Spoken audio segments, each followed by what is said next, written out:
4 məhəllə çıxışında görəcəksən. Ha, deyə gördüm. Ha, tapdım. Çoxdur maşını. Ha, çoxdur o, sən nə qədər. Gez baxına, gez baxına. Gedirəm ha, oy, pısır bu. Avtobusa töküşüb. Pis şey be. Ha, düz. Adamlar da tökülüşüb maşının kənarına. Deyəsən hə. Deyəm bir gedim kənarlara baxım görüm o idi. Oy, bu nə də burada qızıl işıq. Nə olur? Maşının altında isə qırmızı işıq yanıb sönür. Nədir ki? Yəmdən soruşum mən ki. Sən qoş, bu nədir belə işıq yanıb sönür? Bilmirəm. Transiyonda problem var. Hə, bu saat gəlirəm. Tez gör.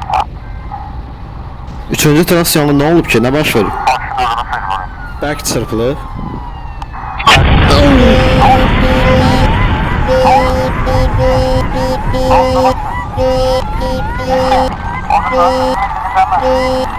Orada